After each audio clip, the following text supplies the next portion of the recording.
Eu já coloquei, tá rodando aí para vocês a gravação? O meu tá rodando. Começou agora. Tá carregando aqui. Ok, beleza. Uhum. O meu entrou agora, então. A hora que vocês quiserem já tá indo já.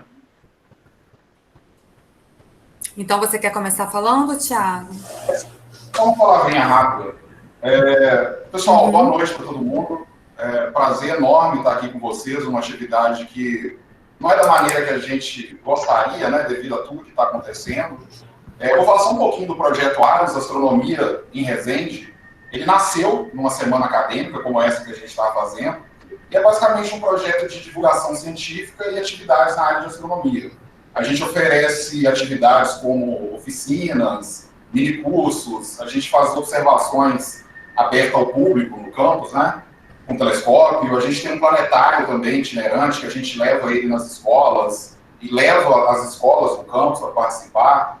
Teve uma edição da Semana Acadêmica, a gente teve quase 700 alunos que passaram pelas atividades do projeto, e infelizmente esse ano não vai poder ser assim, né?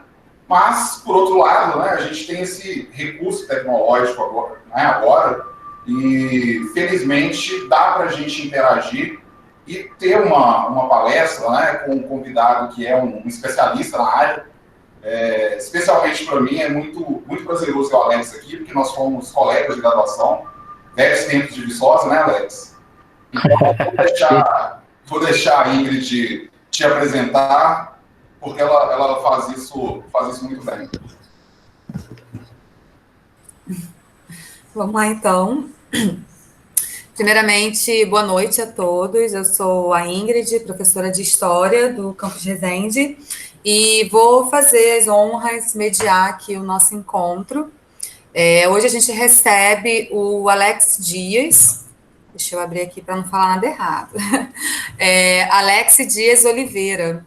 Ele é licenciado em Física pela Universidade Federal de Viçosa, mestre e doutor em Astronomia, respectivamente pela UFRJ e pelo Observatório Nacional, pós-doutorado no Observatório Nacional e especialista em educação. Hoje, o Alex vai dar uma palestra para a gente intitulada Projeto Ares, Educação Científica e Astronomia, a Vida e o Universo, né? Acho que todo mundo ficou curioso quando leu esse título, né? Com certeza, acho que há muito tempo todos nós temos muita curiosidade sobre esses assuntos, de onde viemos, para onde vamos, a vida, a origem do universo. Acho que vai ser... Infelizmente, né, quando a gente encontra o astrofísico, as perguntas são sempre essas, né? Essas são as que importam. Ainda mais que alguém de humanas aqui assistindo e mediando, as perguntas não serão assim. Então, o Clauber, inicialmente, né, comentou algumas observações sobre a dinâmica aqui da nossa sala. Ao longo da palestra, ele vai colar aqui no chat também informações, enfim, sobre certificados, esse tipo de coisa. E lembramos a todos que a reunião está sendo gravada, ela será disponibilizada no YouTube do Campus Resende em breve.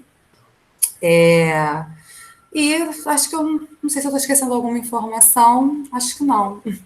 Então, nesse momento, eu passo para o Alex a palavra para encantar a gente aí com esse conteúdo tão interessante. Esqueci. Vocês podem ir deixando comentários e interagindo dentro do assunto, né, da palestra aqui no chat. Podem ir deixando perguntas, questionamentos, que ao fim da fala do Alex, eu vou ler, vou passar para ele e a gente vai ter uma conversa boa aí no final, um diálogo legal. Vai lá, Alex. Isso aí. Seja bem-vindo. Obrigado pelo convite, né? Obrigado pela oportunidade. Eu acho muito legal esse tipo de evento. Eu acho que é extremamente importante. E, bom, pessoal, primeiro deixa eu falar uma coisa com vocês, né? Eu fui fazer astronomia, mestrado e doutorado, porque eu acho a astronomia espetacular, né? Ela trabalha com as perguntas mais fundamentais da natureza, do universo, que é de onde a gente veio, para onde a gente vai, e será que a gente é o único que está aqui fazendo essa aventura do começo até o fim, né? Sobre isso eu quero falar um pouco com vocês. Eu acho que se eu fosse só falar direto aí por uma hora e meia, de palestra, só falando, não faria muito sentido a gente fazer esse encontro ao vivo, porque era só eu gravar um vídeo, entregar para o Thiago e ele passava para vocês. Então, eu acho que a gente deveria aproveitar essa oportunidade hoje, que a gente está aqui ao vivo, podendo interagir, para a gente interagir. Então, eu preparei uma fala bem rápida, tem bastante slide aqui, mas a maioria é para responder perguntas, caso elas surjam. Então, eu preparei uma fala relativamente rápida para aquecer os motores aí, provocar um pouco vocês, coçar um pouco a curiosidade de vocês, e depois eu queria ouvir vocês com perguntas, para a gente realmente ser uma conversa, né, para valer a presença de vocês aqui ao vivo nesse momento, para que isso seja diferente de só assistir um vídeo aí depois, né, para que vocês tenham uma vantagem em relação a quem for assistir depois no YouTube, que é, vocês estavam aqui, estavam presentes, e podem perguntar o que vocês quiserem, tirar a dúvida de vocês, tá bom? Coloquem lá as perguntas no chat, fiquem à vontade, e se quiser aí me interromper para fazer alguma pergunta, não se acanhe, tá bom? Pessoal, eu preparei essa primeira fala, essa provocaçãozinha inicial, essa apresentação inicial, com 3 perguntas aí que eu vou tentar permear essa conversa, né? Existe vida fora da Terra? Acho que é essa a pergunta mais comum aí, quando se fala de astronomia e astrobiologia.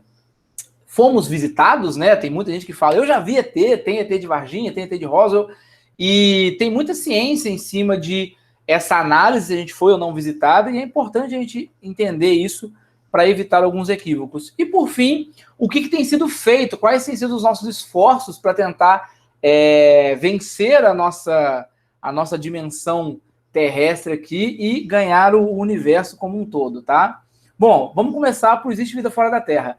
Para quem tenta responder essa pergunta, é uma área chamada astrobiologia, por motivos óbvios, né? Biologia é vida, astro envolve aí corpos celestes, e aí nós temos 2 tipos de frentes de pesquisa, tá? Nós temos a vida microbiana e a vida inteligente, tá? Porque são focos totalmente diferentes. A busca por vida inteligente, ela envolve também várias outras áreas, geologia, estatística, e a busca por vida microbiana também, mas com outro enfoque. Então eu vou falar um pouquinho dos 2, tá? Bom, como é que é feita essa busca por vida microbiana? A gente procura o que nós chamamos de zona de habitabilidade, zona habitável. Uma vez alguém perguntou assim, tá, mas a gente busca o quê? Eu falei, a gente busca vida, lugares que podem ter vida como a nossa, como a gente conhece. Ah, mas e vida como a gente não conhece? Bom, vida como a gente não conhece, a gente não pode buscar. É impossível procurar o que você não conhece. Se eu chegar na sua casa e falar, pega uma chiforímpula para mim, e você me perguntar, o que é isso? Não interessa, procura. Você não vai saber o que você procura, tá? Então, a gente busca condições de manter vida como tem na Terra. E a gente tem 3 condições básicas, né? Estrelas longevas, que durem muito tempo, porque até o presente momento a única vida que nós conhecemos é a nossa, e a nossa demorou aí alguns bilhões de anos para surgir. Então, uma estrela muito instável, muito jovem, que ainda está bombardeando ali radiação o tempo inteiro, não deve ter vida, pelo menos como a nossa, no entorno. Pode ter uma outra vida bizarra aí, mas aí a gente provavelmente nem saberia reconhecer, né? A gente poderia encontrar uma vida que tem base de silício e se organiza de outra forma, e a gente vai achar que é um monte de pedra e não reconhece, porque a gente não sabe identificar. Emitir ultravioleta na frequência e intensidade correta, porque ultravioleta demais é esterilizante, ele mata tudo. O pessoal está até usando ultravioleta aí para esterilizar vagão de trem por causa da Covid-19. Mas ultravioleta de menos faz falta, porque tem uma série de transformações ali na vida, principalmente a vida primordial, que envolve uma quantidade de energia que só a radiação ultravioleta consegue entregar sem destruir aquilo. Se eu jogasse raios gama, por exemplo, eu ia destruir a molécula completamente. E a terceira característica é a presença de água no estado líquido. A gente não conhece, até o presente momento, nenhuma forma de vida que não envolva água, tá? A gente conhece vida que não tem oxigênio, conhece vida de tudo que é jeito. Mas sem água no estado líquido a gente ainda não conheceu, não existe na Terra. São 3 características básicas, a gente busca elas pelo universo todo. E aí, essas 2 primeiras aqui são basicamente características de estrelas, né?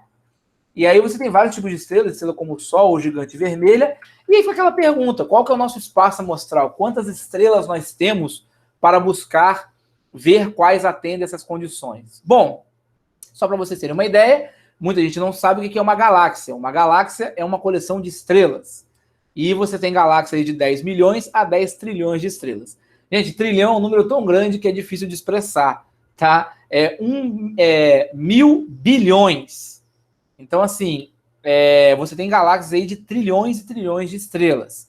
E quantas galáxias tem no universo? Bom, primeiro, a nossa galáxia, a Via Láctea, tem de 100 a 400 bilhões de estrelas. E o universo tem cerca aí de 30 aglomerados de galáxias, cada um com 50 a 100 galáxias. Conseguiram pegar a dimensão disso? Eu vou falar agora uma expressão que não tem exagero nenhum. Todo mundo aqui já estudou no colégio o que é um átomo, né? Um átomo, a menor parte da matéria, pelo menos até o ensino básico, e é uma coisa muito pequenininha. O nosso corpo tem bilhões de átomos. Um grão de areia tem centenas de milhões de átomos, né? E aí eu posso afirmar, eu não estou exagerando aqui, isso é número real. Existem mais estrelas no universo observável do que átomos no planeta Terra. Se você pegar todos os átomos de tudo que existe dentro do planeta Terra, inclusive o planeta em si, você não dá 1/10 da quantidade de estrelas que nós já detectamos. Ou seja, tem uma quantidade de estrela inimaginável no universo. Se menos de 1% dessas estrelas for parecida com aquela característica que a gente precisa, a gente já tem aí dezenas de milhões de candidatas a ter vida. Isso aqui é uma foto tirada pelo Hubble de um aglomerado de galáxias. Cada ponto brilhante desse é uma galáxia. Cada pontinho desse, esse pontinho aqui, ó, tem bilhões de estrelas. Esse outro pontinho tem milhões de estrelas. Cada ponto desse tem... Esse aqui, então, ó, tem trilhões de estrelas. Cada ponto desse é uma galáxia. Tem cerca de 30 regiões dessa no universo observado, tá? Então, tem estrela demais. Agora, a gente conseguiria chegar até essas estrelas? Não. A galáxia mais próxima da gente, ela está tão distante que a coisa mais rápida que a gente já fez no universo, que a humanidade já criou, né, que é a sonda Voyager, a coisa mais rápida construída pelo homem, demoraria milhões de anos para chegar lá. A luz, olha só, a luz, a coisa mais veloz do universo, demoraria mais de 2 milhões de anos para chegar até a galáxia de Andrômeda. Ou seja, viajando com nave, a gente não ia chegar em nenhuma galáxia dessa daí. Então, o universo é grande, tem muita estrela, muita possibilidade de vida, mas dificilmente a gente vai conseguir encontrar algo fora da nossa galáxia, porque a gente não tem como chegar lá. Olhando para a nossa galáxia, as possibilidades não diminuem, tá? A gente tem aí os exoplanetas, né, que são corpos que podem ter moléculas de água no estado líquido. E aqui são alguns exemplos. Isso aqui não é uma foto, tá, gente? Isso aqui é uma produção artística baseada nos dados que nós temos do sistema TRAPPIST-1. É um sistema de cerca de 9 planetas aí, né? Na verdade, são 10 planetas que foi detectado, foi um dos primeiros sistemas de exoplanetas que existem. Exoplanetas são planetas de fora do sistema solar. Então, assim, só na nossa galáxia, a gente já descobriu mais de 3.000 exoplanetas, mais de 3.000 planetas fora do sistema solar na nossa galáxia. E que estão na zona habitável, que tem condição de ter água líquida, algumas centenas. Esses aqui são exoplanetas descobertos, tá? Que estão na zona habitável, ou seja, que tem água, tem temperatura para ter água no estado líquido, tem baixa radiação de ultravioleta e orbitam estrelas com muita longevidade, que duram muito tempo. Então, a pergunta que fica, existe vida fora da Terra? Microbiologicamente falando, provavelmente sim. Tem muito universo aí fora, a chance de não ter vida em lugar nenhum desses é muito baixa. Então, eu acredito que vida da forma microbiana tem sim, tá? Agora, e vida inteligente, né? Aí a gente usa isso daqui que é chamado de equação de Drake, que é uma estimativa estatística. Ela é uma brincadeira estatística, né? Já foi lapidada e trabalhada por muitos anos, mas ela funciona muito bem para especular. Ela é o seguinte, tá? Ela tenta estimar um número N aqui de civilizações inteligentes com as quais nós poderíamos nos comunicar.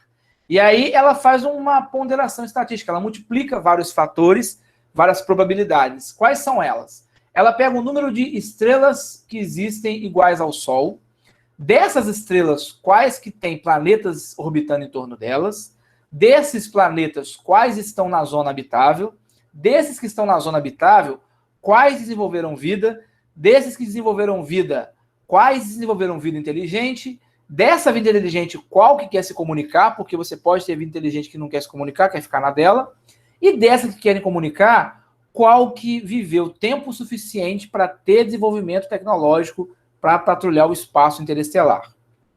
Essa primeira metade da equação aqui, esses primeiros 4 elementos, a gente consegue estimar muito bem com observação, tá?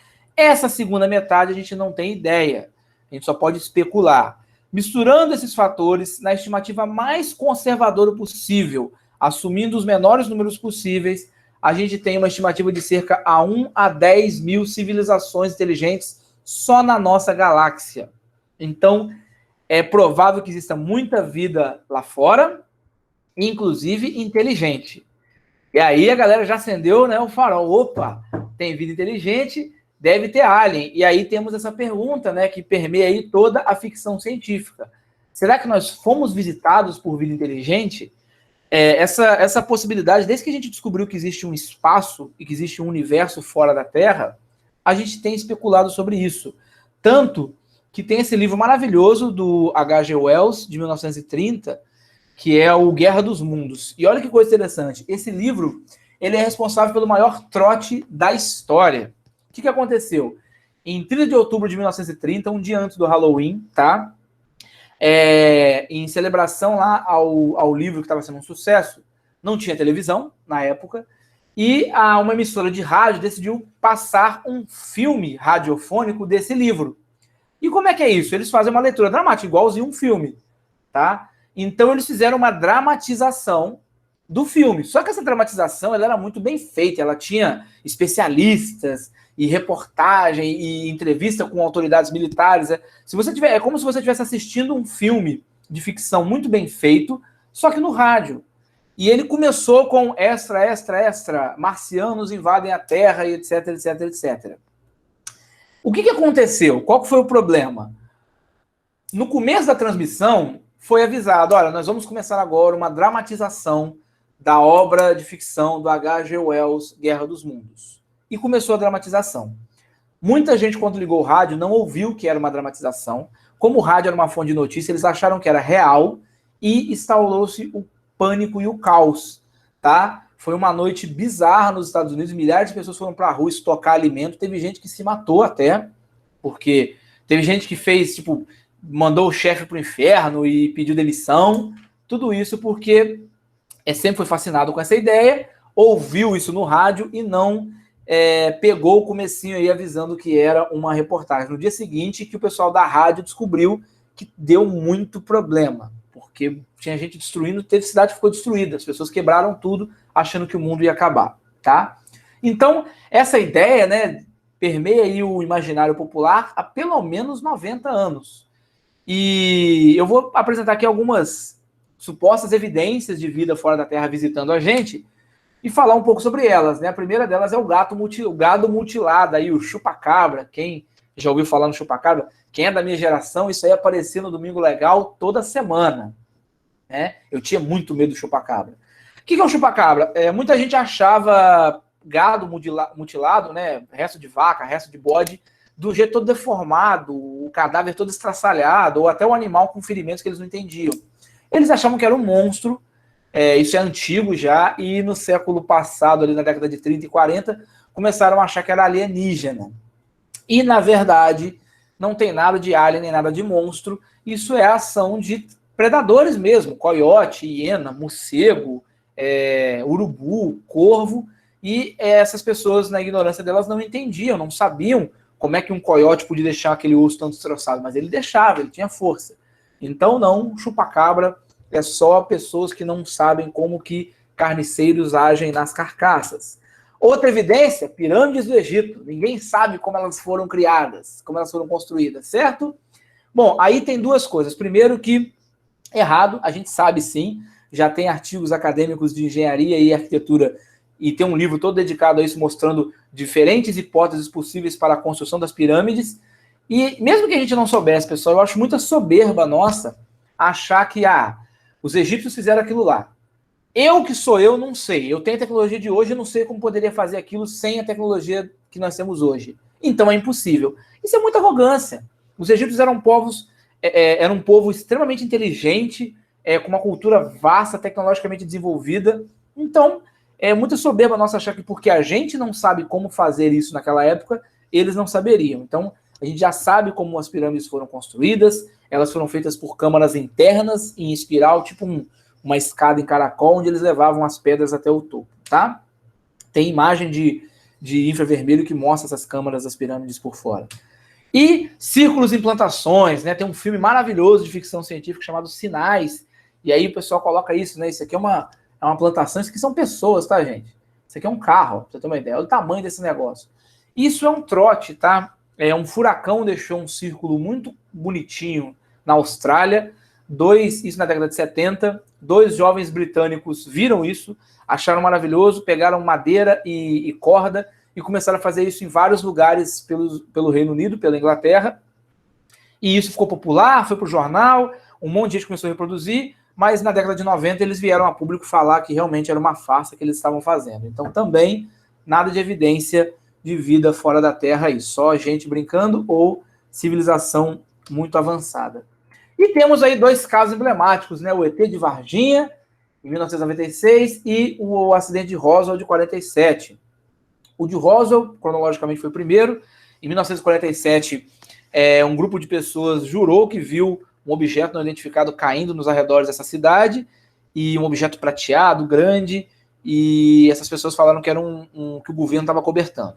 Parte da história real, o governo estava cobertando, porque o que eles viram cair era um balão espião chamado Projeto Mogul, estava no auge da Guerra Fria, né, em 1947, ali comecinho da Guerra Fria, e os Estados Unidos estavam criando um balão que pudesse voar abaixo do radar, mas a uma altitude suficiente para não ser detectado visualmente por ninguém, para espionar a Rússia.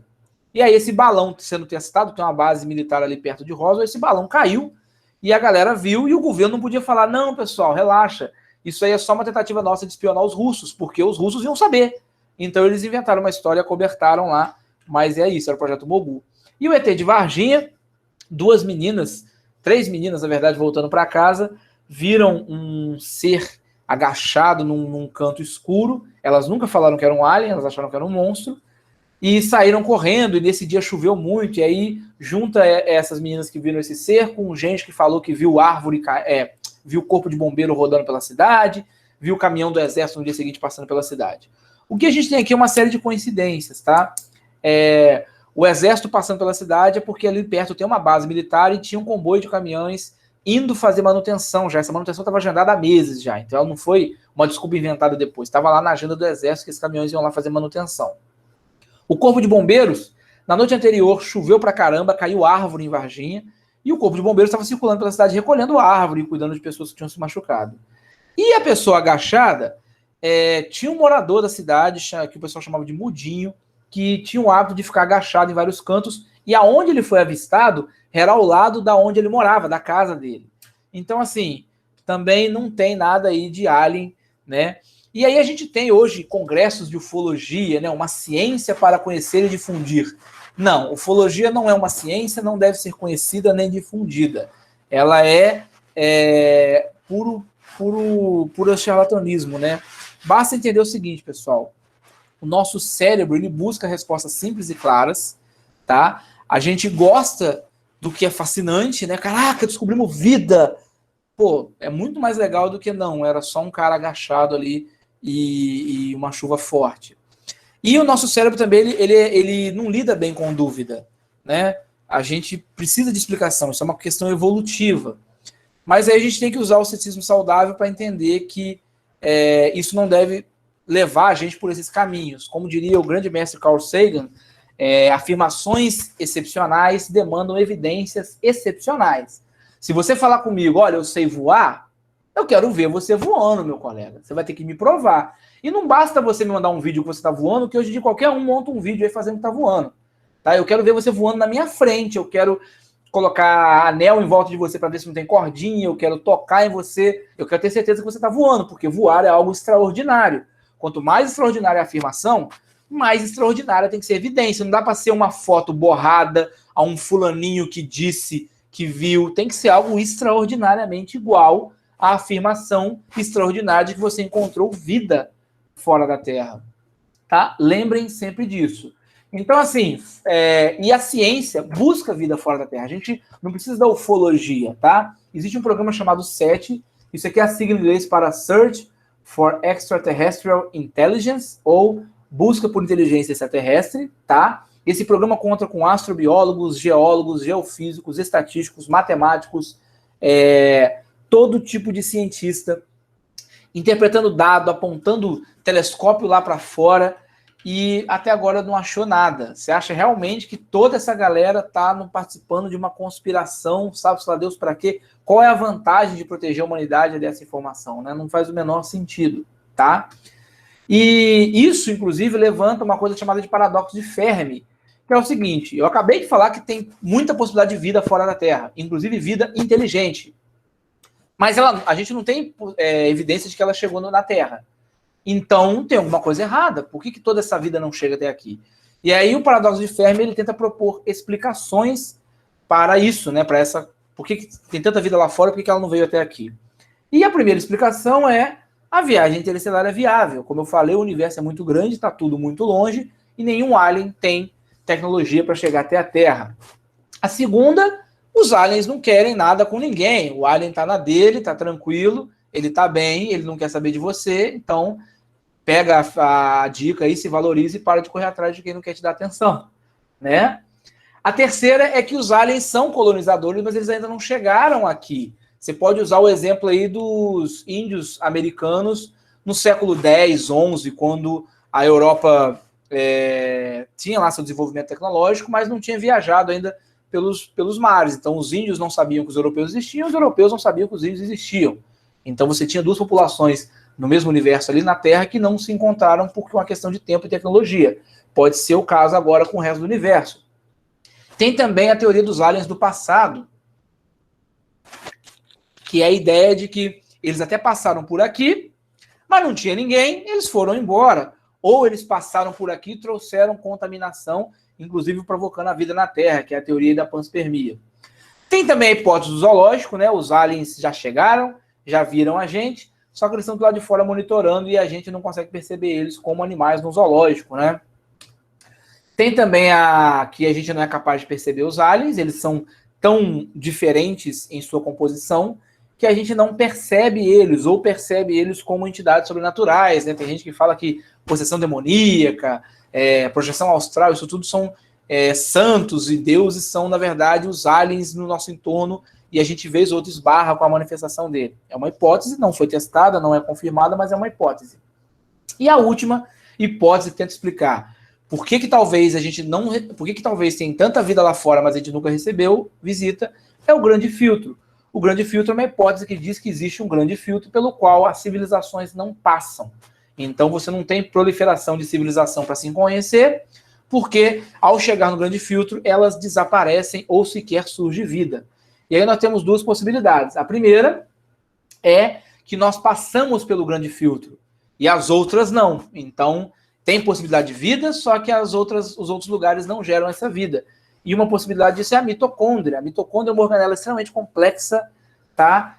Muito biólogo fala que o surgimento da mitocôndria foi jogar na Mega Sena 15 vezes consecutivas e ganhar as 15, e que, embora tenha vários lugares do universo com grandes condições de vida, é muito pouco provável que tenha surgido mitocôndria e todos os demais. Esse seria um grande filtro, nós tivemos a sorte de desenvolver mitocôndria e os outros não. A segunda opção é que o grande filtro está à nossa frente, ou seja, nós vamos chegar nele e não vamos passar por ele, né? A nossa civilização está fadada a desaparecer. E aí ele pode ser a gente se destruindo e consumindo toda a nossa energia, ou uma civilização mais avançada que, sempre que ela vê alguém chegando perto do nível de desenvolvimento dela, ela vai lá e destrói para não ter competição. Essa também é uma possibilidade. Mas, de todo modo, né, a pergunta que nós temos aqui, fomos visitados? Não. Provavelmente não temos nenhuma evidência. E, de novo, quem afirmar que fomos visitados tem que provar. Não existe prova de negativo. Tem gente que fala assim, mas você também não provou que a gente não foi visitado. Sim, porque é impossível provar uma negação. Eu posso dar um exemplo claro para vocês agora. Eu posso virar para qualquer um de vocês e falar assim, você já viu o filme O Exorcista? Aí você fala, não. Aí eu falo, prova. Não tem como você provar que você não viu o filme. Mas é porque eu não sei nada sobre o filme. Não, você pode ter assistido e não me contar, mentir para mim. Então, assim, eu que estou falando que você viu o filme, eu que tenho que provar que você viu. É impossível falar, você não me provou que você não viu o filme, eu vou viver assumindo que você viu o filme. Então, do mesmo jeito, ninguém tem que provar que Alien não existe. Quem fala que ele existe que tem que provar, e essas pessoas não provaram. Tá, mas aí o que nós temos feito, né, com relação à vida fora da Terra, além de olhar lá para fora? Bom, a gente tem agido primeiro como se existisse vida fora da Terra, tá? Um exemplo disso é que quando a gente foi na Lua, a gente se preocupou muito com contaminação de retorno. Quando os astronautas voltaram, eles ficaram em quarentena, 40 dias isolados, porque a gente tinha medo que eles pudessem trazer algum tipo de contaminação, né? A gente, lá, tá aqui uma fotinho deles aí, isolados, dando um tchauzinho pro presidente americano aí, enquanto eles estavam lá para ter certeza que eles não tinham trazido nenhum patógeno, nenhuma forma de vida aí, nenhum tipo de vírus ou bactéria do espaço. A gente também toma cuidado para a contaminação de ida, né? A sonda Cassini e Huygens, que foram para o sistema de Saturno, por exemplo, uma delas foi para pousar na Lua Titã, que é a sonda Huygens. A sonda Cassini foi feita para ficar rodando em volta de Saturno por anos. Como a gente assumia que poderia ter vida em Titã, a gente não queria levar vida da Terra para contaminar o ambiente, porque senão vai daqui alguma coisa com contaminação. A gente descobre vida em Titã, a gente não ia saber se essa vida nasceu lá ou se foi a gente que levou. Então a sonda Huygens foi toda esterilizada. Mas como a sonda Cassini jamais ia pousar em Titã, ela não foi esterilizada. Porém, quando ela começou a perder combustível, ela poderia cair em Titã e levar a contaminação para lá. Então o que nós fizemos foi destruir a sonda Cassini, né? A gente usou o restinho de combustível dela para fazer ela mergulhar em direção a Saturno e morrer. Então nós temos aí atuado com cautela para a possibilidade de existir vida. Além disso, né, o programa 7 ele tem um protocolo do que você deve fazer se você, como astrônomo, achar vida, né? Quem descobriu um sinal de possível vida inteligente tem que informar a todos da comunidade científica, tem que mandar um telegrama para todo mundo informar os protocolos da 7. Ele tem que comunicar ao escritório central de telegrama astronômico, é um escritório que fica nos Estados Unidos e na Europa, e é um disparo automático. Você manda o telegrama para eles, eles disparam para todos os astrônomos associados à União Astronômica Internacional. Eu recebi no meu e-mail, quando eu era associado, alguns telegramas, era um inferno, aquilo inunda a sua caixa de entrada. Então, assim, para que toda a comunidade saiba que existe novidade, tá? O centro informa observadores do mundo inteiro para que todo mundo pegue o telescópio e fale, olha, achamos algo bizarro em tal lugar. Aponta seu telescópio para lá para a gente saber o que é.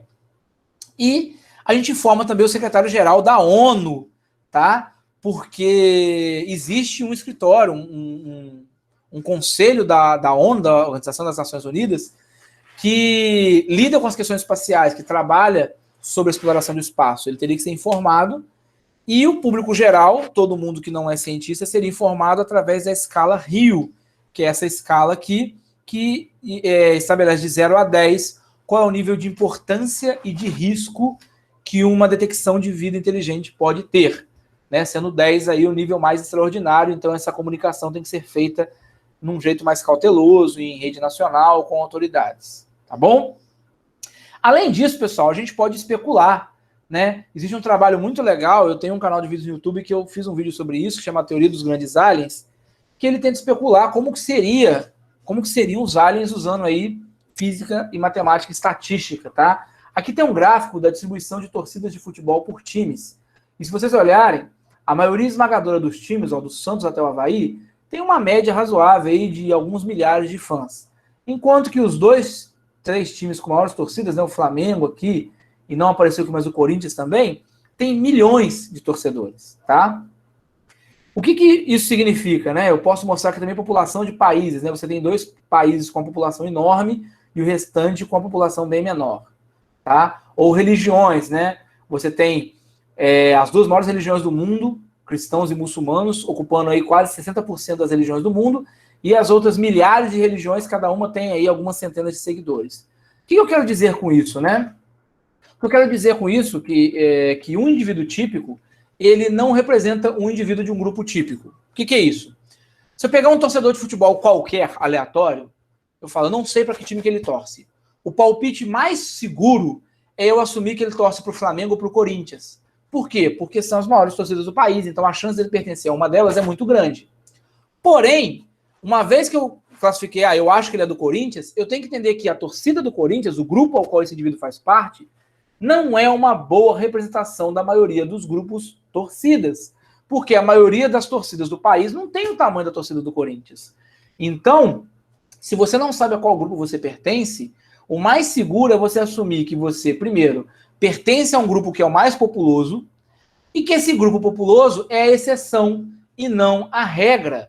Então, por exemplo, se você pega uma pessoa na Terra e não sabe de que país ela é mais seguro você assumir que ela é de um país gigante, tipo a China. E também é seguro você assumir que a China não representa a maioria dos países da Terra, porque a China tem 1 bilhão de habitantes e a maioria dos países da Terra tem de 2 a 3 milhões de habitantes apenas. Para que serve isso, né? Porque você pode usar isso para falar o seguinte, nós somos um grupo, membro de um grupo, população da Terra. Existem outros grupos, talvez, outras civilizações. Nós não sabemos a qual grupo nós pertencemos, se a gente pertence ao grupo mais populoso ou aos grupos menos populosos. Mas, como eu falei, se você não sabe a qual grupo você pertence, é melhor você assumir que você pertence ao grupo mais populoso. Então, é mais provável que a nossa civilização de 7 bilhões de habitantes seja uma civilização atipicamente grande, uma China no meio do universo. Enquanto que a maioria esmagadora das outras civilizações sejam como a Dinamarca ou o Egito, com 20 a 30 milhões de habitantes apenas. E isso é uma estimativa estatística razoável, tá? Tudo que você pegar que tem grupos segue essa regra. E aí uma coisa interessante que você pode especular a partir daí é o seguinte, se a nossa civilização é maior do que a do resto do universo, a gente pode entender que nós talvez sejamos indivíduos menores. Por quê? Pensa em população de elefante e população de formiga. Né? Formiga é um bicho pequenininho e qualquer população de formiga aí tem 3, 4 mil formigas. Pega elefante, um bicho enorme, e a população de elefante não passa de 100 elefantes, a maioria delas. Quanto maior é o indivíduo, menor é a população. Ora, se a maioria esmagadora das populações de aliens do universo são provavelmente de grupos com populações de 20 milhões, bem menores do que os da Terra, é seguro assumir que nós sejamos aí um grupo de formiguinhas, né, uma população absurda de 7 milhões, enquanto os outros aliens sejam grupos de elefantes. Ou seja, é seguro assumir que, estatisticamente falando, é mais provável que a maioria dos alienígenas que vivem por aí pelo universo são maiores que a Terra. O quão maiores? Provavelmente do tamanho de ursos, tá? E uma outra coisa que você pode estimar a partir daí, por exemplo, se você olhar para a China, olha o tamanho do território da China. Agora, olha o tamanho do território da Dinamarca, do Egito, de Guiné-Bissau. São países menores que têm populações menores. Então, como a gente, teoricamente, é uma população atipicamente grande, é provável que a gente more num planeta que seja maior do que a média. Então, estatisticamente falando, é mais seguro a gente procurar vida em planetas menores e é mais provável que os aliens que existam inteligentes pelo universo sejam seres maiores do que a gente em porte físico, ocupando civilizações bem menores. Isso é um tipo de trabalho muito sério e muito legal de física, matemática e estatística desenvolvido em algumas universidades. Além disso, nós temos enviado mensagens para o espaço. As sondas Pioneer e Voyager, elas foram enviadas para o espaço e elas foram embora, não vão voltar nunca mais, não vão pousar em lugar nenhum, e elas têm bateria para durar milhões de anos. Então a sonda Voyager, por exemplo, foi lançada em 79, e ela em 2014 saiu do sistema solar. E ela vai aí durar por alguns milhões de anos. Ou seja, tem algo feito pela humanidade, viajando pelo espaço afora, que vai durar milhões de anos, talvez muito depois da humanidade ter sido destruída ou ter sido destruído. Então tem chance desse objeto encontrar alguma civilização que esteja patrulhando o espaço interestelar. Pequena, mas tem. Pensando nisso, a gente enviou mensagem nessas sondas que pudesse ser lida por aliens, né? A Pioneer levou esse diagrama aqui, que tem esse desenho, né, uma silhueta masculina e feminina, e isso aqui é uma silhueta da sonda, então para a pessoa ter em perspectiva o tamanho de um ser humano comparado com a sonda. Aqui em cima está um indicativo do átomo de hidrogênio, que é o átomo mais comum no universo. Aqui você tem os dois estados quânticos, né? Você tem o elétron e o próton com spin desalinhado, o elétron e o próton com o spin alinhado. Essa transição daqui para aqui, o hidrogênio faz em 7 nanosegundos. E nesse intervalo de tempo, a radiação eletromagnética viaja 21 centímetros. Esse tamanho aqui, ó, tem 21 centímetros, tá? Então a gente espera que os aliens entendam que o tempo que essa transição ocorre gera uma radiação que percorre esse comprimento. E aí nós temos uma unidade de tempo com os aliens e uma unidade de comprimento com eles. E aqui no canto, nós temos uma indicação do tamanho dessa mulher, né, em binário, usando essa escala de tamanho. Aqui em binário está indicado que ela tem como altura 6 vezes esse tamanho, 8 vezes esse tamanho. 8 vezes 21 centímetros dá 1,68 m.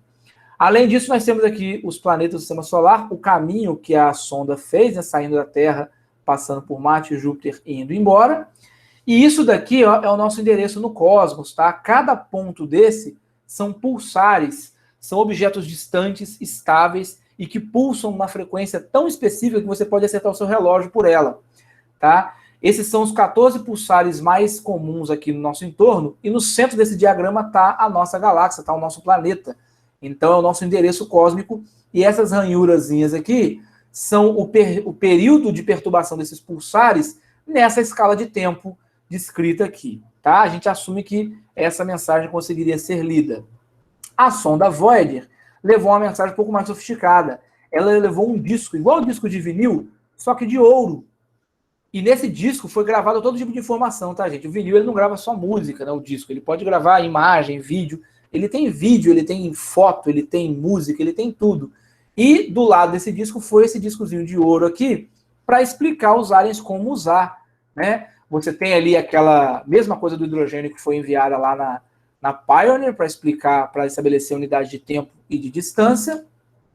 Esse diagrama mostra como que o disco deve ser colocado para tocar, né, na agulha dele. Aqui, ele visto de cima, tem o período de rotação do disco em binário, usando essa escala de tempo do hidrogênio. E aqui tem a duração do disco, né, mais ou menos 1 hora de material, tá? Aqui é indicado os frames de onda que devem ser percebidos ali das ranhuras do disco, gerando um perfil de onda para gerar a imagem audiovisual do disco. E aqui, se você rodar direitinho, a primeira imagem que deve aparecer na tela da sua televisão deve ser essa. E, novamente, o nosso endereço no cosmos aí, tá bom? Então, o que tem sido feito? Bom, tem sido feito muita coisa, nós temos feito tudo o que a gente pode fazer. A gente tem feito trabalho estatístico para tentar determinar se tem alien ou não, observado o universo, teve a questão de Vênus feita recentemente, tem mandado mensagem para o espaço, tem olhado para o espaço, tem investigado, tudo que a gente pode fazer para tentar responder essa pergunta aí sobre onde estamos. E o que eu posso deixar de mensagem final para vocês é o seguinte: a verdade está lá fora, a gente tem que continuar olhando e investigando, tá bom? Obrigado pela atenção aí, e agora vamos conversar um pouco sobre tudo isso que eu acabei de falar e qualquer dúvida que vocês tiverem, tá bom? Deixa eu parar aqui minha apresentação. Pronto. Nossa, eu retomei o meu medo de ET que eu tinha quando eu era criança, Alex. Nossa, são tantas possibilidades. Incrível. Obrigada pela sua explanação, foi incrível. Enfim, acho que todo mundo está sentindo que se abriu um universo, literalmente, à sua frente. E vamos começar a conversar. Quem tem alguma pergunta, alguma colocação, algum comentário, uma dúvida, quem quiser pode se sentir livre para abrir o microfone e falar, né? Pessoal, qualquer pergunta, tá? Eu já vi gente que falou assim, eu tinha uma pergunta, mas eu não vou fazer não, que é muito idiota. Eu falei, não tem isso, faz. Qualquer pergunta, qualquer dúvida é bem-vinda. Isso aí. Alguém? Então, Alex, enquanto o pessoal pensa aí nas perguntas, né, ou toma coragem, primeiro, cara, te agradecer novamente. Foi sensacional, você fala de uma maneira muito clara, você fala de uma maneira muito didática, e que não precisa de ter nenhuma formação específica para pegar a mensagem central das informações que você está passando. Então, parabéns pelo seu trabalho de divulgação científica, e imagino que o seu canal no YouTube vai bombar depois, né, dessa empreitada sua aí. Cara, esse assunto sempre fascinou a gente, né? Possibilidade de vidas em outros locais, enfim. E dá a impressão que isso está muito longe, né? Isso está em locais do universo, em exoplanetas, como você disse, outras galáxias, enfim. Mas, recentemente, foram detectados, né, vestígios de fosfina na atmosfera de Vênus. Ou seja, tudo isso aí, toda essa busca que a gente olha para muito longe com os telescópios diversos, né? Radiotelescópios, telescópios ópticos, enfim, mas pode estar aqui perto da gente, né, cara? Pode. Eu gostaria que você falasse um pouco disso para a gente, que é uma recém-descoberta, né? Sim. Da biologia, e como que isso é detectado, porque o pessoal tem a impressão que tudo em astronomia é com telescópio óptico, né? Ou seja, você aponta, enxerga por meio de luz visível. Só que a gente tem vários olhos, né, cara? Tem radiotelescópio, tem telescópio de raio-x. Daí eu gostaria que você falasse disso pra gente um pouquinho, sobre essa recém-descoberta e como que é detectado um vestígio de molécula orgânica, por exemplo, como foi encontrado em Vênus agora. Ok. Bom, vamos lá. Primeiro, foi uma coisa extremamente bizarra. Eu fiz um vídeo no meu canal há 3 semanas, no dia que saiu a notícia, na segunda-feira, terça-feira eu fiz o vídeo, porque eu fiquei maravilhado com tudo. Começou numa sexta-feira. Sexta-feira, a União Astronômica Internacional disparou um telegrama para todo astrônomo que é associado. Eu sou ex-associado, eu parei de me associar porque eu não sou mais astrônomo profissional, eu trabalhei com pesquisa, mas hoje eu dou aula no ensino médio, e a anuidade era muito cara, em dólar, eu não ia mais em congresso, então não valia mais a pena para mim manter a anuidade. Mas eu recebi esse telegrama falando, olha, segunda-feira vai ser divulgado notícia importante sobre astrobiologia. E não falaram o que era. E eles nunca mantêm segredo sobre esse tipo de coisa. Então eu falei, cara, deve ser algo muito grande, muito grande, muito grande. E segunda-feira saiu que era o seguinte. A gente achou fosfina em Vênus. Qual que é o problema? É que a gente não sabe como que fosfina pode surgir sem ser com vida. Na Terra, só tem 2 formas de produzir fosfina que a gente encontra. Uma é ser humano em laboratório, vida. A segunda são bactérias anaeróbicas em decomposição de matéria orgânica em pântanos, em lugares bem inóspitos, assim, com muito... Inclusive a fosfina tem um cheiro muito forte de peixe podre. É difícil da gente saber isso, porque ela é extremamente tóxica e mata. Mas a gente conseguiu fazer alguns experimentos com isso. Então os caras pensaram, velho, se tem fosfina lá, deve ter vida microbiana, né? Não tem, a gente não consegue mapear, modelar modelos geológicos que produzam fosfina aleatoriamente sem condições muito específicas. É claro que, por exemplo, tem fosfina em Júpiter. Só que a fosfina de Júpiter, ela é produzida na força bruta, na porrada, curtida no ódio. Então, assim, você tem tempestades em Júpiter que são maiores que a Terra. Você consegue pensar nisso? Um furacão maior que o planeta Terra? Júpiter tem isso. Nessas tempestades, você tem tanta energia descarregada que você consegue, na porrada, pressionar átomos de fósforo e hidrogênio e gerar fosfina ali, tá? Então, num planeta terroso, rochoso, igual Vênus, pequeno, que não tem essa energia toda, achar fosfina lá, pra gente, só tem uma possibilidade até agora. É vida. Só que a gente não pode afirmar isso, nós somos cientistas. A gente tem que assumir sempre a nossa ignorância. Pode ser que exista um processo geoquímico, geológico lá, que a gente não conheça e não entenda, que está produzindo essa fosfina. Mas olha onde fica mais interessante. Aonde foi achada essa fosfina? Porque Vênus é o inferninho do sistema solar. E eu não digo isso porque lá tem um boteco maravilhoso, com uma luzinha legal e uma cerveja barata. Ele é quente, feito uma desgraça. Vênus é o planeta mais quente do sistema solar. Na superfície de Vênus, chumbo é líquido, tá? É 480 graus Celsius na superfície de Vênus. Ele tem uma atmosfera que tem ácido sulfúrico, enxofre e monóxido de carbono. Então, se o calor não te matar, a pressão e o veneno te matam. Como que você vai ter vida num lugar desse? Só que, se você subir, começar a subir da superfície de Vênus até a atmosfera, tem uma altitude ali de uns 80 quilômetros acima da superfície, nas nuvens, que faz 30, 40 graus. Aí já é gostosinho, aí já é quentinho, legal. E aonde foi detectada a fosfina? Em nuvens, nessa altitude.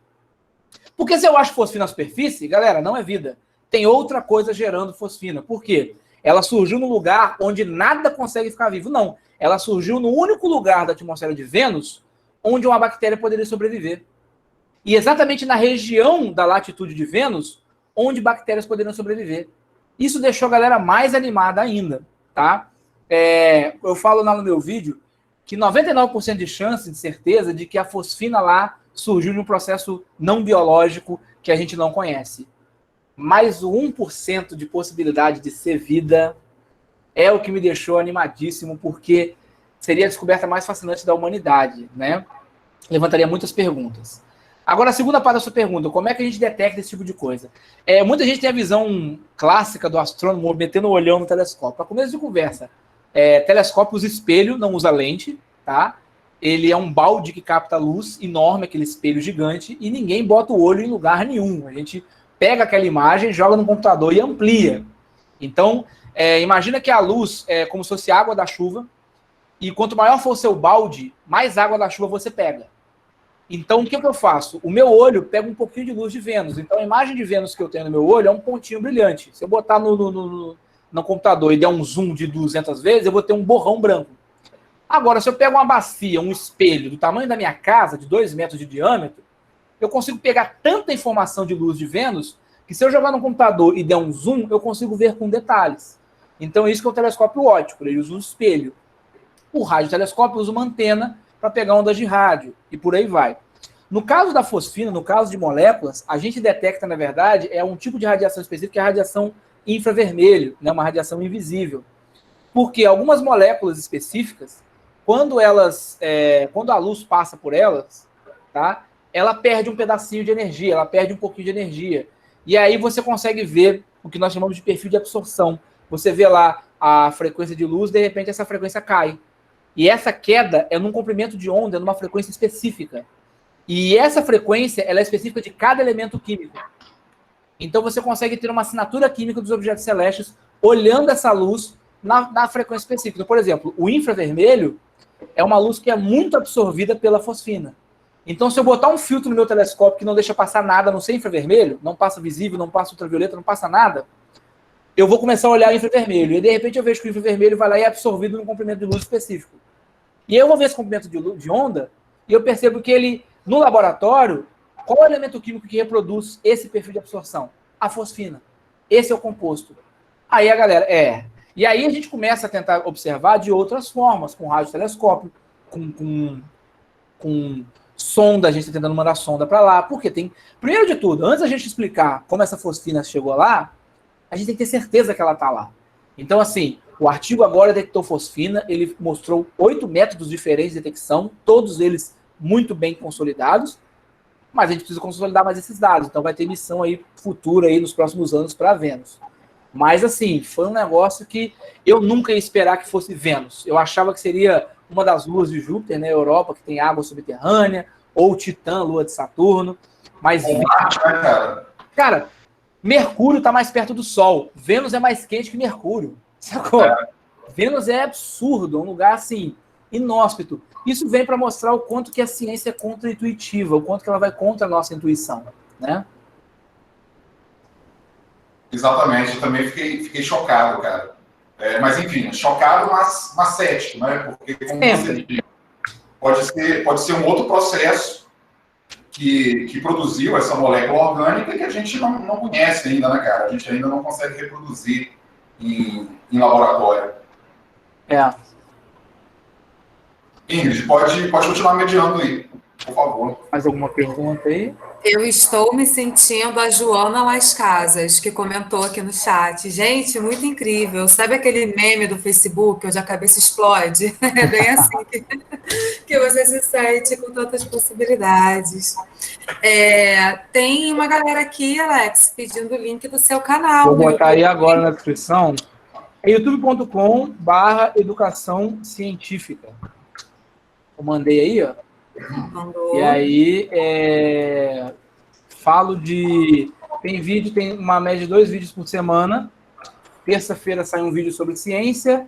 Sexta-feira sai um vídeo sobre educação. E aí eu falo tanto para professores sobre métodos de ensino e para alunos e professores sobre técnicas de estudo. Então, por exemplo, sexta-feira passada eu falei sobre flashcard, que é uma técnica de estudo que ajuda muito a memorizar algumas coisas. Então, esse é o foco do canal. E toda terça tem vídeo de ciência para a gente viajar um pouquinho na maionese aí, que é sempre legal. Muito legal. E, pessoal, vocês têm... Eu estou tentando colar aqui como link, não sei se vai funcionar, o link do seu canal, para ver se o pessoal consegue mais facilmente, enfim, acessar diretamente lá.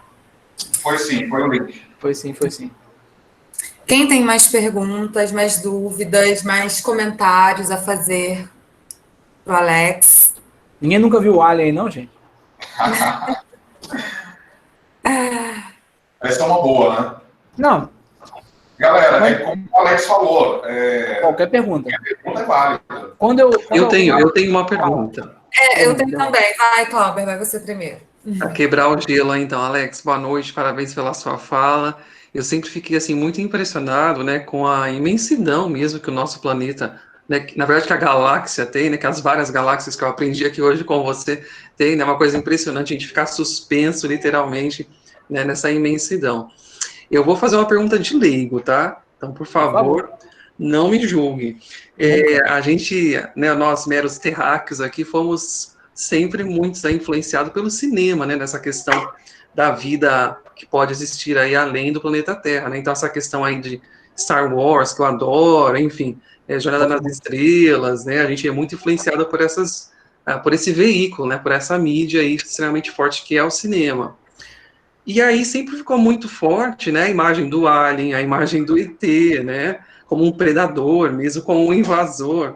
E aí você trouxe para a gente na sua fala que existem diversas evidências de uma vida inteligente fora da Terra. Aí eu queria saber da sua opinião pessoal / profissional. E aí? O que seria... Por que a gente chegou nessa imagem de alien, de predador, de ET? O que você acha que pode existir nessa relação? E por que a gente tem esse imaginário tão forte? É claro que tem o cinema como protagonista, mas eu acho que tem aí algo a mais. Sim. Bom, a gente não tem evidência de que tem muita vida inteligente fora da Terra, a gente tem palpite. É estatisticamente viável. É aquela história, tem tanta coisa, tem tanto lugar inexplorado no universo. O Carl Sagan falava isso, né? Se não tiver vida lá fora, é um puta desperdício de espaço. Então, primeiro a gente tem uma tendência a antropomorfizar tudo, que é tornar tudo humano. Então, assim, a gente, por exemplo, em filmes de ficção científica, os aliens têm personalidade humana. Eles querem dominar, querem conquistar, etc, etc. Porque a gente só consegue trabalhar com o que a gente conhece, né? É muito difícil você imaginar o que você nunca viu, o que você não conhece. Eu imagino um espaço tridimensional. Eu não consigo imaginar um espaço com 4 dimensões espaciais, porque eu nunca vi um. Meu cérebro não consegue nem projetar isso. Eu consigo escrever matematicamente sobre isso, mas eu não consigo pensar, né? Então, assim, você tem isso, os ETs bípedes, né? Você tem o alien monstro, você tem o alien bonitinho, o alien legal. O fato é o seguinte, que quanto mais... tem uma teoria legal que é dos aliens sendo polvos, né? Porque cresceu na água e tal, o polvo é muito desenvolvido nesse aspecto. Mas o fato é um ramo da ficção científica que ele é 100% ficção. Você pode misturar um pouquinho de ciência para tentar explorar certos cenários, né? Tem alguns filmes que fazem isso muito bem. Eu vou sugerir alguns aqui, eu vou partilhar minha tela de novo. Para vocês ter um pedacinho aqui, ó, que é isso aqui, ó. São filmes e séries ou livros que falam dessa temática de um jeito mais científico possível. Então você tem um Contato, escrito pelo Carl Sagan. Carl Sagan foi um dos maiores divulgadores científicos do mundo e um cientista de primeira grandeza. Ele foi responsável... Aquelas mensagens que foram nas sondas, foi ideia dele. Ele era o líder das missões das sondas, tá? E ele escreveu esse livro que virou esse filme muito legal, que seria como que seria o contato de uma civilização alienígena com a Terra e quais seriam as consequências políticas e religiosas e filosóficas que isso geraria, né? Esse filme aqui, A Chegada, da linguista, que está tentando traduzir, é muito legal. O Interestelar, muito bacana. Esses dois já não são sobre aliens, eles são sobre programa espacial, né? O Apollo 13, que é o acidente espacial mais bem sucedido da história, porque tinha tudo o que podia acontecer para dar errado, para esses caras morrerem, aconteceu, e eles voltaram vivos assim mesmo. E o Estrelas Além do Tempo, aí, das calculadoras da NASA, que são essas matemáticas brilhantes aí, que foram por muitos anos negligenciadas pela cultura, e hoje tem essa justiça sendo feita à memória delas, né? Além disso, tem esses daqui, ó, que vocês podem brincar um pouquinho. Esse filme é muito legal, o Marciano. Agora, o Armagedon tem uma coisa muito bacana. O Armagedon é um dos piores filmes de ciência que eu já assisti, mas ele é divertido. Eu adoro esse filme, eu assisto assim várias vezes. E tem uma brincadeira muito legal nele, que é a seguinte: quando você vira astronauta, isso é real, tá, gente? Isso é verdade. Pelo menos assim, todo mundo que eu conheci dos Estados Unidos, pesquisador, me falou que é real. Se eles mentiram para mim, eles me trollaram legal. Mas eles falaram que lá na NASA tem o costume, quando você entra como astronauta, você ganha um DVD desse filme e você tem que achar todos os erros científicos que tem nele. São mais de 200. E se você errar um, eles vão te sacanear pro resto da vida, sabe? Então, assim, é uma brincadeira legal. Eu já tentei fazer com alguns alunos meus, recomendo muito. É um negócio bem divertido, além de ser um filme bem bacana. E tem essas séries, né? O Arquivo X aí, uma que marcou a nossa geração.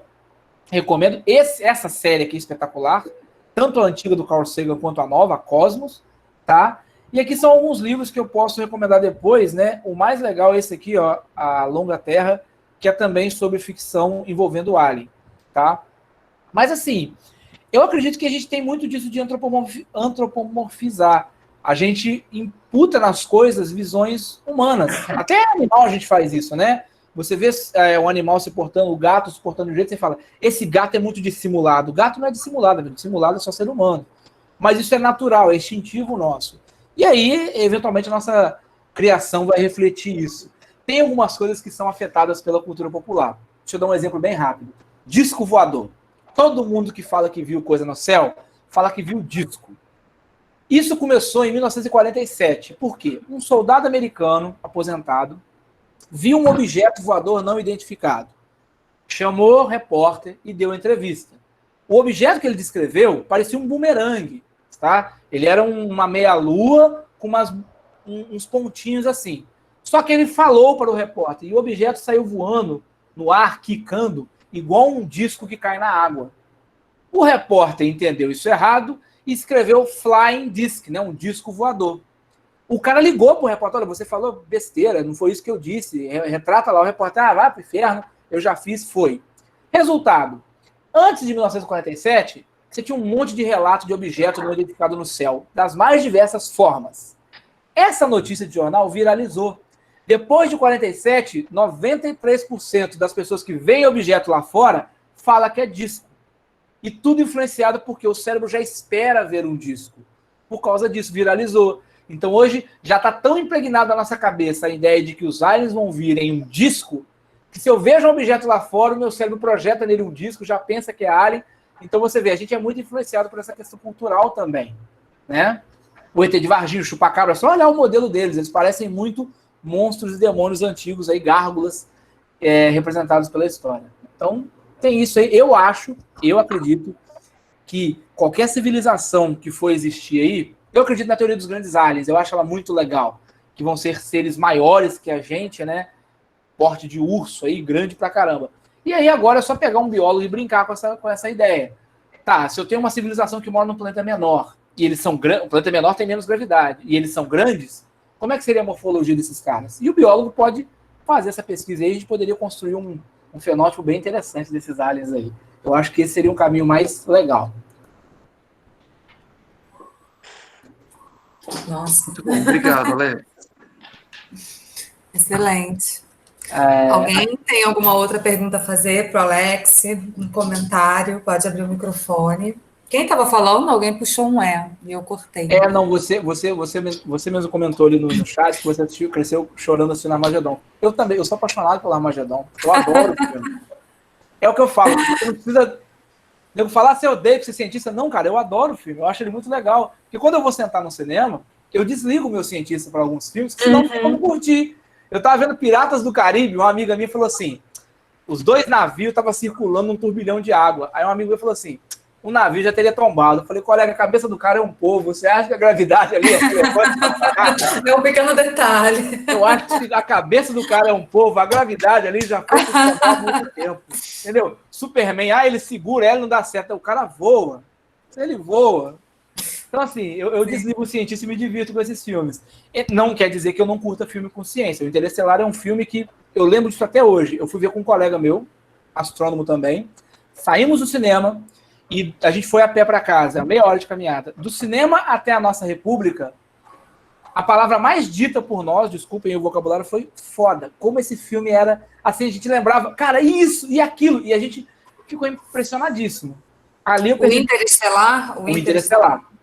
Então, assim, é um filme bom, Mas se você sabe a ciência que está por trás dele, ele vira outra coisa, ele fica é um mundo novo de coisa que abre. Então eu recomendo muito também.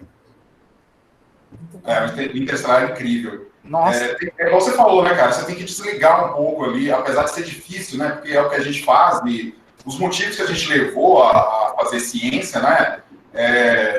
Te faz ver com olhos muito críticos, né? Essas coisas. Mas tem a licença poética, né? Que você tem que deixar fluir mais do que isso em alguns... O próprio Interestelar faz isso, né? Eles entram no buraco negro, quando o cara entra no buraco negro, acontece aquela coisa toda bonita do amor dele mexendo no reloginho.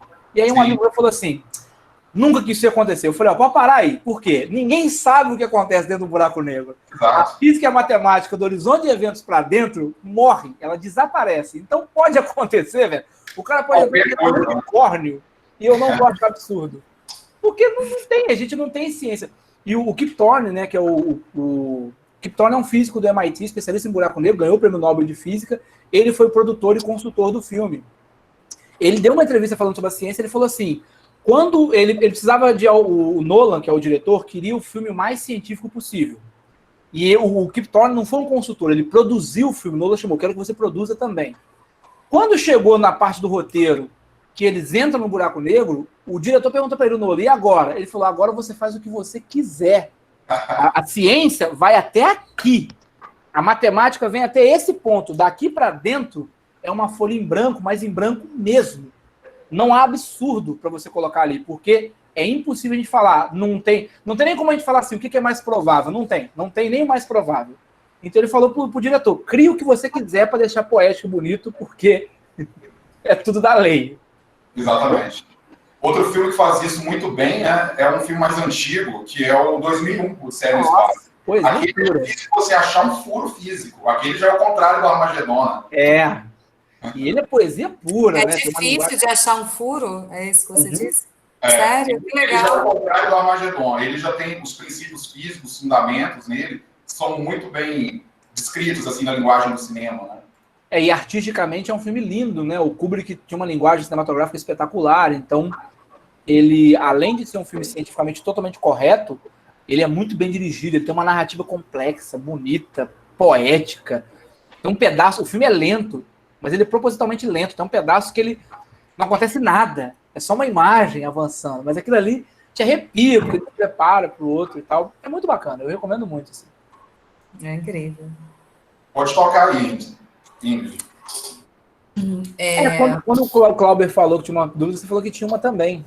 Sim, mas ela não é diretamente ligada à questão espacial. Pode é ser mais também. aqui mesmo. Que em algum momento, acho que quando você estava falando da sonda que foi enviada, né? E, enfim, se tem bateria para durar milhares de anos no espaço, aí você disse assim, ela tem bateria para durar para bem depois de a humanidade, ou enfim, a vida aqui no planeta Terra ter sido destruída ou se destruir. Eu já ouvi alguma coisa assim, enfim, cientista, mas não nada muito sério, confiável. Mas eu já ouvi umas histórias no sentido de que a perspectiva a longuíssimo prazo é de que a vida humana que a gente conhece, que nós somos, ela vai acabar. Sei lá, ela vai desaparecer. Isso tem um cálculo, uma análise que projete isso? Tem. Você tem 3 caminhos, tá? O primeiro, que é o mais simples, é o do Sol. O Sol, em algum momento, ele vai dar uma engordada. Nessa engordada, até Marte vai para o espaço. Ele vai chegar na órbita de Marte.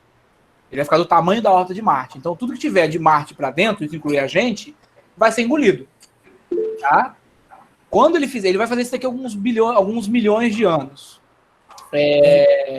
Então, quando ele fizer isso, Titã, que é frio pra caramba, é uma lua de Saturno, pode ficar com condições climáticas parecidas com a Terra. Então, se existir humanidade até lá, a gente pode ir para lá. Por que eu falo se existir humanidade até lá? Porque a gente, eu acho que a gente precisa muito aprender ainda a conviver. Eu acho que a gente melhorou muito, né? Se você olhar para a humanidade há 200 anos, 300 anos, era tribalismo e guerra o tempo inteiro. Pega 1700, não tinha um lugar no mundo que não estava tendo guerra. Hoje você tem bem menos. A esperança é que a gente evoluiu muito rápido tecnologicamente, né? Se você olhar na linha histórica da humanidade, que tem aí centenas de milhares, tem 60 mil anos, eu acho, a gente não é uma semana. A humanidade tecnológica, né? Revolução Industrial, pós-revolução industrial.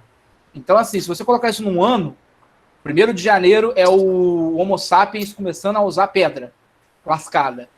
A gente tá ali 31 de dezembro, 9h30 da noite. A nossa revolução industrial. A gente é muito recente esse desenvolvimento tecnológico. A gente está evoluindo muito rápido. Por um lado é bom, eu acho que a gente está descobrindo coisas, formações filosóficas que vão ajudar a gente a se equilibrar mais no futuro. Por outro, me preocupa. Primeiro, porque a gente tem trabalhado muito para não ser sustentável. Eu não aguento. Eu tinha um comediante que eu gosto muito que ele falava assim: as pessoas dizem que a Terra está morrendo. A Terra está bem, quem está morrendo é a gente. Quando a gente deixar o ar sem respirar, com carbono queimando a gente, a Terra vai continuar na dela, meu amigo. É a gente que vai parar de sobreviver. Então, sustentabilidade não é uma proteção do ambiente porque é bonitinho e tal. É porque a gente precisa manter esse lugar confortável para viver, porque não tem lugar lá fora. A outra coisa que me preocupa é a inteligência artificial. Eu estava conversando com um colega especialista em inteligência artificial, já um programa de inteligência artificial que cria textos do nada. Do nada mesmo. Ele cria um conto inteiro, um livro. Ele escreveu um conto com princípio, meio e fim de 3 páginas do zero. Não existe esse conto em lugar nenhum. Ele escreveu isso. Ele escreve programa de computador. Tá, Thiago? O cara, você vira para ele e fala assim, programa, eu quero um programa de computador em Java que calcule o volume do cilindro. E ele cria para você esse programa, do zero. Então você já tem esse nível de inteligência artificial. E a gente pode chegar num limite tecnológico em que a gente vai ter uma série de paradigmas. Eu falei até com meus alunos, né? As ciências humanas e ciências exatas, elas não vai ter mais sentido dividir. Você tem hoje uma área chamada sociofísica, em que você tem ferramentas da física usadas para explicar, determinar padrão em estilo musical, fraude eleitoral, dilema do prisioneiro para aplicar em delação premiada, espalhamento de fake news em rede social, tudo isso usando física e estatística. E, por outro lado, o maior problema hoje da inteligência artificial é filosófico. A gente tem tecnologia hoje tranquila para fazer um carro autônomo. Já existe. Não é novidade. Já tem carro que eu posso entrar nele hoje, o Tesla modelo, eu esqueci qual modelo, e ele me leva até o trabalho sem eu pilotar, sem eu mexer em nada. E ele não bate ninguém. Esse carro já existe, ele está pronto há 5 anos. Tá? Por que ele não está popularizado? Por que ele não está... Eu posso comprar um se eu quiser. Só que eu não tenho dinheiro para isso, porque ele está custando $200 mil. Ou seja, R$1 milhão. Mas se você tiver R$1 milhão, você pode comprar um e rodar com ele em São Paulo. Tem gente no Brasil que tem esse carro. E ele vai sozinho. O cara fala assim, me leva para o trabalho. Cruza os braços e ele vai para o trabalho, no trânsito. Por que esse carro, quando ele começar a se popularizar e muita gente começar a comprar, ele vai dar problema? Se ele atropelar alguém, de quem é a culpa? É minha, que estou dentro dele, ou é da Tesla que fabricou ele? Isso é um problema filosófico, legal, sociológico, que a gente não tem resposta para ele. A gente está fingindo que esse problema não existe, porque quantas pessoas no Brasil têm R$1 milhão para torrar num carro desse só porque a gente leva sozinho para o trabalho? Mas imagina que esse carro baixa o preço e você começa a ter aí 100 carros desses numa cidade, 200, 1000. Aí vai começar a dar... Em algum momento você vai ter um deles que vai dar defeito e vai atropelar alguém. E aí, o que a gente vai fazer? Entendeu? Só que o que a galera dessas empresas está fazendo? A galera legal. Velho, eu vou legislar isso, sabe quando? Quando eu tiver problema com isso. Não vou gastar energia com isso, não. Normalmente é assim. Sempre errado. Nunca acaba bem. Então, assim, a gente tem cálculos de estimativas de problemas de extinção. A humanidade teve... A história da Terra teve, acho que, 5 ou 6 extinções em massa. São períodos em que 80% da vida na Terra desapareceu. E foi 5 ou 6 vezes, isso é mais comum que acontece, tá? A dos dinossauros foi uma, e tem vários eventos que envolvem isso. Então, assim, a gente pode ter uma extinção em massa próxima, por motivos aleatórios, pode ser um meteoro que bate aqui, é pouco provável isso, tá? Pode ser período solar ali, a gente tem um inverno glacial, pode ser guerra nuclear nossa aqui, pode ser a gente poluindo o ambiente. Eu só tranquilizo as pessoas o seguinte, você gostou do Armagedon, meteoro bater na Terra, isso não vai acontecer, porque Um meteoro grande o suficiente para fazer um estrago na Terra, ele é detectável aí com pelo menos 2 anos de antecedência, vai? E com 1 mês você desvia ele, porque ele é tão levinho, tão facinho, que uma nave chegar perto dele, encostar nele, empurrar um pouquinho para o lado, ele já desvia e não bate na Terra. Então aquele papo tá rápido demais, você pode jogar... Isso aí é o Michael Bay lá do Transformers que dirigiu o Armagedon querendo fazer explosão, mas a melhor solução seria essa, você manda uma sonda para lá, ela encosta no cara e dá um peidinho pro lado, ela tira ele da rota dele, ele vai embora, acabou. Tá tudo certo, estamos salvos. Bom, então o meu medo de meteoro acabou, ficamos só com medo de ETs mesmo. ET chegando aqui é uma possibilidade, pouco provável, mas extinção em massa por causa do Sol é uma possibilidade razoável, tá? O efeito é o feedback positivo, né? A gente tem muita calota polar ali, muito branco, que reflete luz solar. A gente está derretendo rápido demais essa geleira. Então, vai começar a refletir menos energia, menos luz. Refletindo menos luz, fica tudo mais quente. Tudo mais quente, derrete mais gelo. Vai entrar no feedback positivo, que vai começar a derreter tudo. Depois que derreter tudo, o planeta vai ficar tão quente que começa a evaporar carbono demais. E aí você pode gerar muito vapor de água e muita nuvem. E aí ou a gente vira um Vênus, e só vai sobreviver que bactéria que vive perto de vulcão, ou a gente entra no inverno glacial, inverno nuclear aí, e a Terra fica 200 abaixo de zero por alguns milênios, e só sobrevive também bactéria congelada. Entendeu? São possibilidades aí mais prováveis de acabar com a vida na Terra. Mas a vida, cara, a vida é um negócio extremamente frágil, a nossa vida. Por isso que a gente tem que cuidar muito do universo, porque a chance da gente desaparecer tá a um botão de distância. É o Trump apertar um botão e jogar o ogiva nuclear em algum lugar que tem ogiva para revidar, e em uma semana não tem mais vida humana na Terra praticamente. Então, isso é verdade. Sendo mais otimistas, então, alguém aí já teve alguma experiência que, na hora, assim, no momento, pensou que poderia ser, como o Alex disse, né, algo extraterrestre ou o famoso disco voador? Alguém passou por isso aí?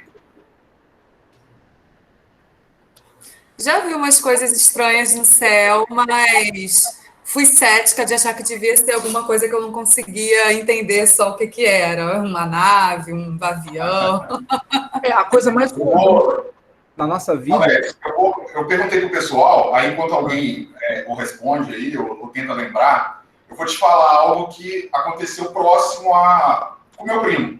Opa. Ele me mandou uma mensagem, cara, de madrugada. Ele mora em Belo Horizonte, esse primo meu. Inclusive, a minha amiga Mandinha, que está aqui, conhece ele, é amiga também. Ele mandou uma mensagem de madrugada, cara. Cara, eu posso falar com você e tal? Me ligou e falou assim, Thiago, eu acabei de ver, cara, aqui no céu de BH, uma luz, ela piscava e fazia uns movimentos muito aleatórios. Então, assim, cara, não pode ser um drone, porque eles não têm essa característica com aquelas luzes e tal. Aí eu falei assim com ele, Marcos, realmente, um drone, pelo que você está me falando, os movimentos que ele fez e o tipo de luz que ele emitia, né, realmente é improvável ser. Mas, cara, talvez você testemunhou um evento físico que é muito raro, você já deve ter ouvido falar com certeza, que são aquelas descargas esféricas, né? Que é muito raro. Mas se você tiver condições climáticas bem específicas, você tem uma formação de um padrão esférico ali de descarga elétrica, né?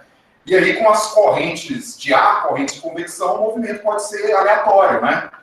Aí eu falei com ele, olha, cara, o mais provável, né, mesmo sendo um evento extremamente raro, que você pode ter visto, é isso, né? Mas, assim, é claro que isso mexeu, né, com o cara. E, assim, ele é um jornalista, né? E ele é uma pessoa extremamente estética também. Então, assim, eu confiei no relato dele no sentido de ele viu o que viu, entendeu? Mas, assim, o que eu acho provável, né, é que, embora raro, ele tenha visto desse tipo de descarga elétrica, que tem essa simetria esférica, né? Então, assim, às vezes, os relatos das pessoas pode ser de algum evento físico raro que aconteceu na atmosfera da Terra. Essas descargas esféricas, elas mais raramente ainda elas acontecem no solo, dependendo da composição mineral e das condições climáticas, enfim, né? Mas pode acontecer, né, cara? Então, assim, pode ser que muita experiência aí extraterrestre que as pessoas tiveram foi testemunhar um evento físico raro, né? Mas possível. Tem um vídeo do Veritasium que ele simula isso com uvas no micro-ondas. 2 uvinhas no micro-ondas e elas geram uma descarga de plasma bem banana. Não faz em casa sem instrução correta não, tá, gente? Mas dá para fazer. Então, a gente tem que entender a diferença de inexplicado para inexplicável. Eu convivo com fenômenos inexplicados a minha vida inteira. Mas o fato de eu não conseguir explicar não quer dizer que não existe uma explicação. Quer dizer que me faltam dados. Por exemplo, meu primo mandou algo parecido, tá, Thiago? Meu primo é de Divinópolis, ele viu algo parecido na mesma região. Minas Gerais acontece muito essas coisas, né, cara? Minas Gerais, Posso aproveitar, então, Por favor. Alex? Depois eu vou te contar, então, o caso que teve... Aqui quem tá falando é a Amanda, eu não abri a câmera, desculpa. Perto dessa região também com meus pais. Depois que tu contar, eu conto. Que foi bem próximo ali, Barão de Cocais. Então, também. O que acontece? O Thiago, para poder explicar isso para o amigo dele, ele precisaria de mais dados. Ele precisaria de uma câmera lá perto para ver o que foi aquilo, aquela luz. Só uma luz de longe é difícil falar o que é. Aí eu não consigo explicar porque me falta informação, me falta dado. Mesmo que você me dê o dado, pode ser um fenômeno físico ou químico que eu não conheço, porque eu não sou especialista em tudo que é química ou física. Mas o que eu falo para as pessoas é, você pode conviver com uma série de fenômenos sem explicação aparente. Isso não quer dizer que eles são necessariamente sobrenaturais, porque tem muito da natureza que a gente não conhece e não entende. Um exemplo simples, todo mundo aqui no colégio já fez o experimento de esfregar um lápis no cabelo e atrair um punhadinho de papel, não já? Esse experimento foi descoberto na Grécia Antiga, 500 anos antes de Cristo. Os caras esfregaram âmbar no cabelo, chegou na palha, a palha grudou na porcaria da âmbar. Isso era mágica. Esse fenômeno foi explicado no século XVIII. 2.500 anos de um fenômeno físico simples, sem explicação satisfatória. A gente conviveu com ele. E hoje a gente sabe que é uma coisa simples. A gente tem uma teoria bem consolidada que explica isso, né? Os elétrons ali, atritados e tal. Ou seja, tem muito da natureza que a gente não sabe, que a gente não entende, do nosso próprio cérebro, da projeção da nossa imaginação, ou até de fenômenos físicos como esse. Por exemplo, pode ser que o fenômeno que gerou a fosfina em Vênus, que não tem nada a ver com vida, é um fenômeno geológico extremamente raro, que aconteceu lá algumas vezes, e que aconteceu aqui na Terra algumas vezes, e foi esse fenômeno que o Thiago viu, por exemplo. Então, assim, o que eu falo para todo mundo eu não duvido que você tenha presenciado um fenômeno diferente, inexplicado. Eu mesmo presenciei vários. O que eu estou falando cuidado para não assumir que se você não tem uma explicação clara para aquilo, então a explicação fantástica vai ter que servir. Aprenda a conviver com a dúvida. O que aconteceu ali? Não sei. Só pode ser, então, alien ou alma. Não, velho, não sei. Aceito não sei, inferno. O não sei é mais simples. O não sei é mais simples do que... Não, só pode ter sido um alien. Como que foi esse alien? Isso não explica nada, isso levanta mais dúvida. De onde que esse alien veio? Como é que ele é? Você trocou uma dúvida por 1 milhão. Ah, minha porta tá batendo sozinha. Eu acho que não tem vento, tudo fechado. Então foi uma alma. Essa explicação mais simples de onde veio essa alma, quem produziu essa alma, de onde... Sabe, você responde uma pergunta e aparece 500 novas no lugar. Então, assim, é um exercício muito bacana, o Richard Feynman falava isso, que a gente tem que aprender a conviver com a dúvida. Vai ter coisa no meu ambiente que eu vou falar, não sei. E biologicamente falando, a gente foi programado para não aceitar isso, tá? Porque quando a matinha mexia lá no tempo das cavernas, e a criança falava assim, eu não sei o que é, sabe qual é o nosso instinto quando a gente não sabe? A gente é curioso. Ela foi lá olhar e uma pantera comeu ela não deixou prole. Aquele cara que falou, velho, deve ser um monstro, eu vou correr, sobreviveu. Então, o instinto de colocar uma explicação nas coisas, em tudo, é um instinto que foi selecionado biologicamente, tá? Então, a gente tem que fazer um exercício filosófico contra-intuitivo de, cara, eu não sei. Explica, teve gente que falou assim, explica aí, cientista. Eu não sei. Tá vendo? Só pode ser alien. Não, velho, não sei. Aprende a falar não sei. Não sei. Pode ser o âmbar da nossa época. O âmbar com a palha da nossa época. Tem tanta coisa. A humanidade viveu 2.500 anos sem saber legislação por atrito. Por que eu vou ter que ter arrogância de assumir que hoje tudo que há para saber do mundo natural tem que ser sabido. Se não tem explicação, só pode ser alien ou alma, só pode ser sobrenatural. Isso é muita soberba da minha parte. Não. Tem muita coisa que a gente vai ser ignorante e pode ser coisa que a gente não explica nunca. A natureza é assim. A natureza não é do jeito que eu quero, ela é do jeito que ela é. Eu tenho que aprender a conviver com ela e aceitar. E eu vou ser muito mais feliz e satisfeito com o não sei. Porque a pessoa fica agoniada, deve ser alien e não sei o que. Não, velho, não sei. Ué, e aí você vive... olha que legal. Como é que você convive com não sei? Assim, ó, conviver, não sei. Tá vendo? Não dói. Pelo menos esse primo meu, ele é um cara cético, né? Aí quando eu disse para ele que pode ocorrer esse tipo de fenômeno, que é raro, mas ocorre, né? E mesmo no laboratório é difícil reproduzir e tal. Ele, tá. Mas ele não assumiu de cara que ele estava vendo um alien, não. Pelo menos isso. Acho que a Mandinha queria fazer uma pergunta aí, um relato. Esse fascínio é maneiro, sabe? Eu vi algo maravilhoso. Cara, relata, conversa, conta. Só cuidado para não fazer o último pulinho, que é eu vi algo maravilhoso, eu não sei o que é, só pode... Não pode ser. Para aí que é melhor. Conta o seu relato aí, Amanda, que eu fiquei curioso agora.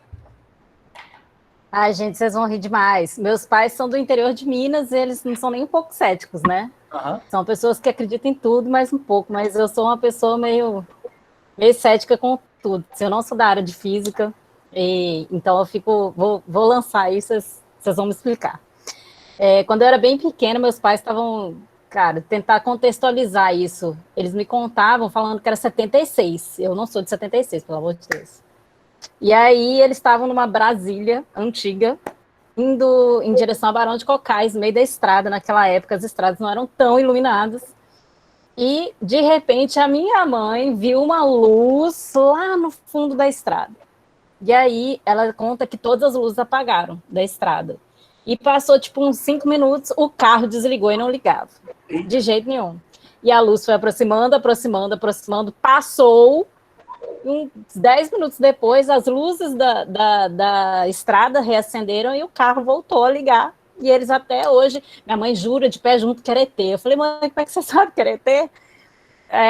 Mas assim, eu acredito que alguma coisa da física deve explicar isso, porque, mano, não. Pelo amor de Deus, não começa com não. Gente, pode ser, ó. Os caras podem ter desenvolvido uma tecnologia com uma teoria acadêmica que eles não divulgaram e estavam testando aqui no Brasil e passou por eles e deu esse efeito.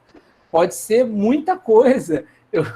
Eu gosto de... Eu acredito que você ia me falar, não, é porque tem tal parada que acontece de helicóptero que passa em cima e realmente dá uma descarga elétrica de uma coisa. Mais sobre isso do que eu, mas eu acho que a única coisa que consegue desligar um monte de coisa elétrica assim é pulso eletromagnético. Mas eu nunca ouvi falar de um pulso que chega, desliga tudo, ele passa, as coisas religam. Ele é uma porrada, estraga e acabou. Você falou disso, cara. No Canadá, teve um apagão geral há uns anos atrás, acho que foi na década de 90, que foi uma tempestade solar, na verdade, né? Então aquilo deu uma sobrecarga no sistema e eu acho que eu não lembro se foi Toronto, cara, foi alguma cidade do Canadá. Apagou tudo. Aí o pessoal achando que, sei lá, poderia ser até um ataque, algo assim, né? Mas na verdade era um evento astronômico, né? Era uma tempestade solar. No caso da Mandinha aí, pode ser, né? Algum evento desse que é raro, que talvez meu primo viu também. Mas, assim, como o Alex disse, né? Eu vou bem na linha dele. Às vezes a gente tem que conviver com não sei e não vamos saber por um bom tempo. Ou talvez nunca, né? Os fenômenos naturais que eu conheço que causam esse efeito, eles causam só na ida, eles desligam, não tem nada que liga depois, entendeu? Exatamente. Eles acontecem, as coisas elétricas desligam e estraga, queima, não volta a funcionar. Pode ser coincidência também, né? Vai. Pode. Cara, coincidência acontece. Meu pai, ficou nervoso, o carro não pegava. Vamos pra Varginha. Varginha. Ah, meu Deus. Varginha aconteceu. Não, sério, Varginha foi, no mesma noite, choveu pra cacete. Aí as 3 meninas viram o cara agachado e foram pra delegacia denunciar que elas ficaram com medo. No dia seguinte, aí você ouve esse boato. Varginha é uma cidade desse tamanho. Você ouve que elas viram um monstro agachado. Passa um comboio do exército e os bombeiros estão rodando pela cidade. Meu amigo, o boato começa a surgir, aí acabou. E aí no mesmo dia, na mesma noite, um policial morre. Teve um policial em Varginha que morreu. Ele morreu porque ele foi carregar o bicho e foi envenenado. É uma série de eventos que juntos parece, encaixa muito bem numa narrativa. Mas todo mundo que estudou tudo falou, cara, foi só uma fortuita coincidência para quem gosta dessas narrativas. Pode ter sido que o carro deu uma pane elétrica no mesmo momento que deu o apagão ali, e o apagão pode ser uma sobrecarga do sistema, sabe? Uma sobrecarga do sistema realmente dá uma apagada na luz e ela volta a funcionar. E aí uma apagada na luz e o carro dá uma pane elétrica, isso é provável. Eu acho que é mais provável do que a gente receber uma visita de uma civilização, porque fica a seguinte pergunta: se os aliens vieram, por que eles não voltaram? Como é que... Gente, olha só, o pessoal não consegue esconder segredo de Estado. O caso de Watergate lá, o presidente estava usando o FBI para grampear o adversário político. O cara do FBI, um caso tão simples desse, foi no jornal e falou, isso é antiético, eu vou denunciar. Você acha que com Alien, milhares de pessoas iam falar, não, eu vou manter esse segredo? A gente não consegue manter segredo nenhum, tem funcionário da ABIN entregando coisa até hoje. Sacou? Então, assim, e não faz muito sentido, tipo, aonde? É Barão de Cocais, né? Eu fico pensando... Estrada de Barão de Cocais, em 1976, gente. Eu fui em Barão de Cocais em 2005, era estrada de chão, então em 76... ainda é.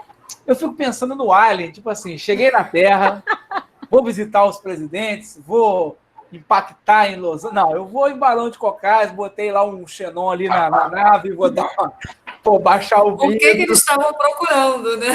Cara, ainda eu te faço pensar mais um pouco, assim, eu trabalho num lugar onde a gente usa muito satélite, eu faço transmissão de jogos.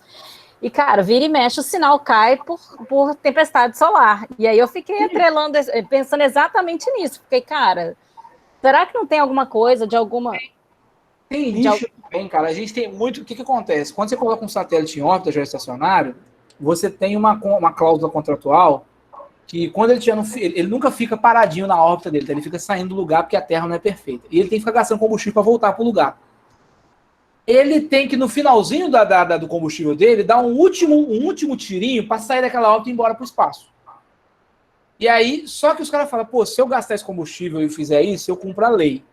Mas se eu não fizer isso, esse satélite que durar até janeiro, dura mais uns 2 anos. É mais barato para mim tomar a multa e durar por 2 anos do que tirar ele de lá agora. Então os caras tomam a multa e deixam aquela bosta lá. Aí ele acaba o combustível, ele começa a voar aleatório, a gente tem muito lixo espacial. E uma peça de plástico desse tamanho, viajando livre no espaço a uns 500 km por hora, quando ela bate alguma coisa, ela estoura no meio, um negócio do tamanho de um carro. Então, assim, a gente tem muito lixo espacial, tem muita coisa bizarra aí fora, tem balão meteorológico monitorando.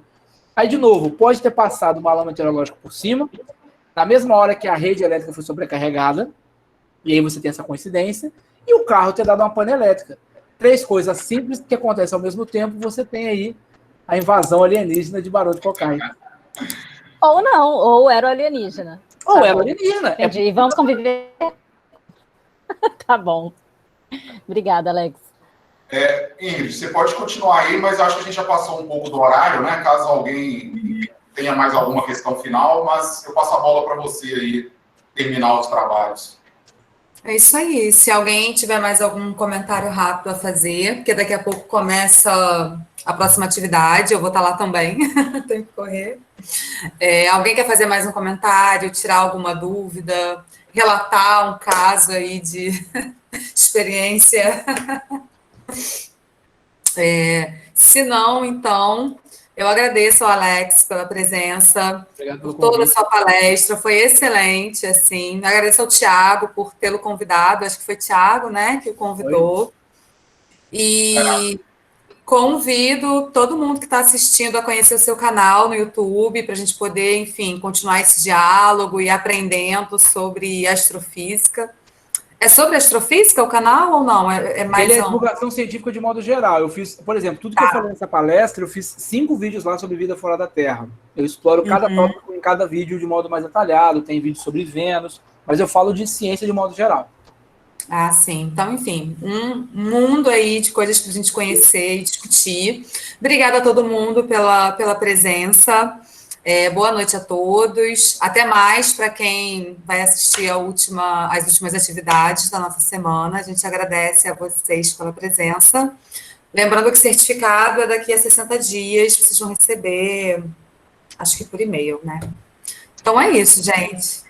Eu gostaria só fazer um agradecimento final para o Alex. Alex, muito obrigado, cara. Já tem tempo que, através do meu projeto de astronomia, que eu estou para te chamar aqui, né, cara? Teve uma vez que você ia vir, mas aconteceu algum imprevisto, enfim, né? Isso. Aí a gente precisou de uma pandemia acontecer para você vir dar uma palestra aí para gente.